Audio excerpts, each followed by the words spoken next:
How's it going, muchachos? I'm Kosal, your local dungeon master, and there's two types of D&D players when it comes to combat. People that love it, and people without sensory issues. What can I say? I'm a storytelling DM at heart, and I stopped listening in math class after the Pythagorean theorem, but unfortunately, you gotta do it, because otherwise you and your friends might as well join an improv theater group. And my badonkadonks too juicy to be constrained by a pair of black tights. But that doesn't mean you can't make combat at least somewhat fun for you and the boys, so grab your blessed Blade of the Windseeker and roll for initiative. We're about to learn how to make combat not suck.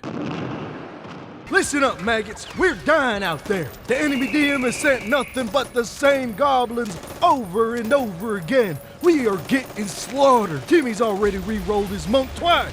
Trust me, guys. Way of the Elements will totally work out this time. I want you to get out there and show these NPCs who's the real player characters. Hoorah! Now, I ain't gonna lie to you, but I am a liar. Nothing I love more than a little fib during my combat sessions. That's the beauty of being the DM. Nobody can see the HP of your creatures. There's a little thing I've personally dubbed as the flow state. Not to be confused with the totally natural process of when the female body begins to shed its uterine lining. The flow state is a concept I'll throw into another future video when I run out of ideas. Or, better yet, I make it an entire course that you have to pay me $200 for. But we'll get to that later. The main gist of the flow state is to maintain enjoyment and interactivity during your sessions. And if you gotta kill one of your NPCs a little quicker than normal to maintain that flow state, then by golly, it's only you and your god that knows what's happening. Now, I'm not saying to make a habit of it, you just gotta be observant of your players during the encounter. Is this fight droning on a little long for a fight with two bandits? Do a majority of your players look bored? Or, God help me, they're on their phones the entire time. Come on, Jimmy, we know you ain't talking to no, what do the kids say nowadays? No huzz? Is that it? Is that just a different version of the word hose? Ugh, whatever, I'm not gonna judge you. Anyways, it's fine to pull a few strings every now and then, assuming you messed up your balancing. Just make sure not to take away from your players' hard work and achievements. You don't want to baby them the entire time. That's how you get the tabletop shit posters on Twitter. Those guys are something else. Make it till you make it.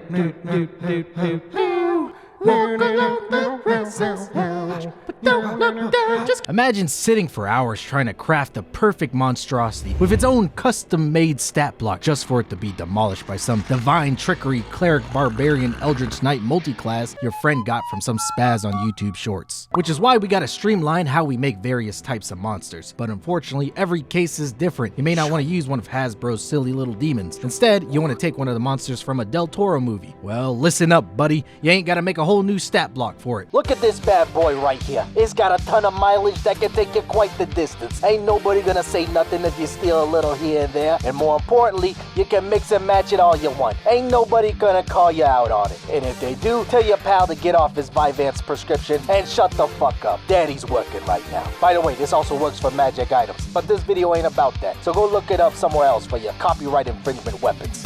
It's time! It's time! It's time!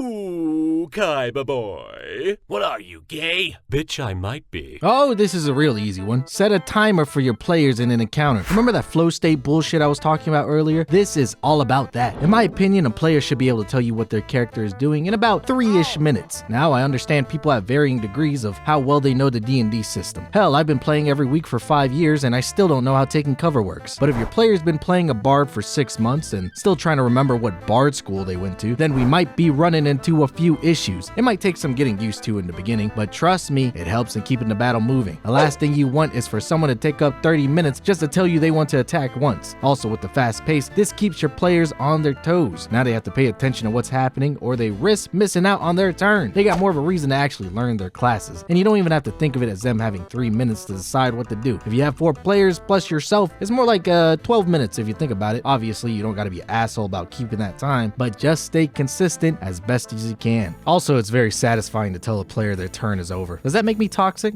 Yeah, I don't care. Oh, no.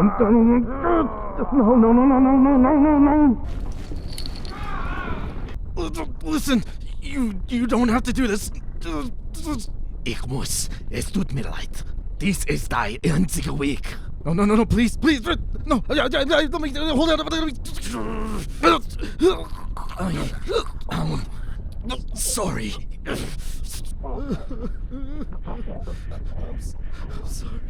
I'm sorry.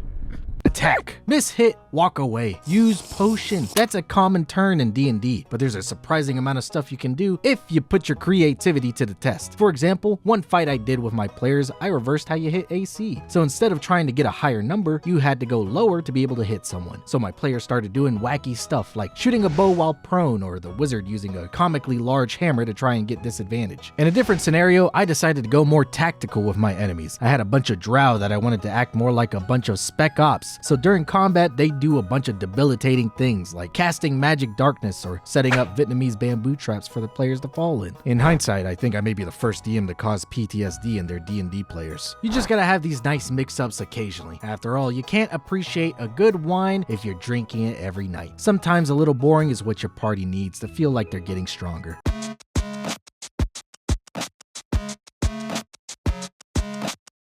Did you get it? That was a reference to hit 2000's rap artist The Game. You know who that is, right? You know that hate it or love it, the underdog's on top, and I'm gonna shine, homie, until my heart stop. No?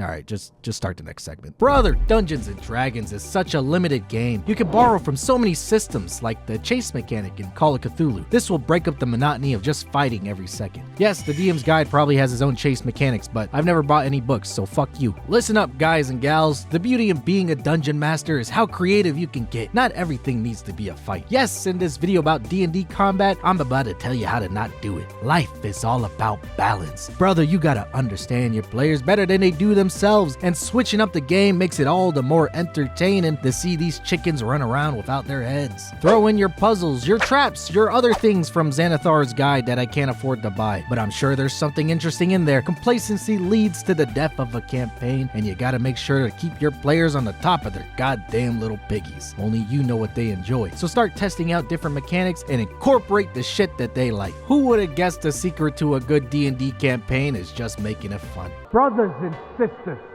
gather close, for I must speak of the pretenders. The charlatans of the screen. Hasbro and their self-proclaimed prophets of play, do they not sicken you? The rules they revere are prison, and they are its jailers. But you, my children, are the architects of your own realm. You are the masters of your own fate. Break their bills, mock their guides, and when they cry foul, laugh in their faces. Oh, they will call you heretics. They will clutch their rule books like relics, whispering prayers to the gods of restriction. Let them, for you shall be prophets of a new age. An age where the story soars unbound, where the roll of the dice serves the heart, not the page. Stand tall, for the heavens do not weep for those who abide by chains. They sing for those who shatter them. Actually, I like to have a nice mix of rule breaking and incorporating the rules. In fact, I'd say it's a good 20-80 mix between the two. You see, the rules of D&D combat are useful because you need to have some sort of baseline and have a healthy mix of balance for the game. Not that D&D has good balancing, but I'm not doing that shit myself, so I'm just gonna let their underpaid writers do it for me. Majority of the time, I make sure to strictly adhere to the rules of combat. However, I also run my life by the rule of cool. If that shit is dope, then by golly, let it be dope. But if everything is dope, then nothing is dope. You see what I mean? When you decide to break the rules, you gotta be able to judge when it's appropriate and special. If your players are just trying to haggle over the price of a +1 sword, then we let the rules take over. But let's say a player wants to suplex a dragon out of the sky and he just so happens to fall a few points flat after passing a bunch of other various checks. Then I say let that man suplex the fuck out of that bitch ass dragon. Ain't gonna hurt nobody, and it's cool. Oh fuck! That's where I would have transitioned into some sort of funny and slightly edgy skit about PTSD during D&D combat at the end of the video. But, my fellow viewers, there is a much more important matter that must be discussed, and I must have your opinions on how to go about it. I am starting my yearly Stardew Valley playthrough, and I've added the Stardew Valley expansion mod that has a hot, lonely MILF as one of the romance options. Do I pursue this venture or forsake the holy grace that is known as Haley? This is possibly the most difficult decision I have ever made in my life. Possibly the most difficult in all of history. Does a man abandon his morals for the sweet taste of the forbidden fruit with no understanding of the dark knowledge it contains? I have no clue. and this is legitimately causing me to lose sleep. Ugh. Is this what depression feels like? Because I don't like it. Anyways, let me know in the comments what I should do. I'll catch y'all in the next video. Peace, bitches!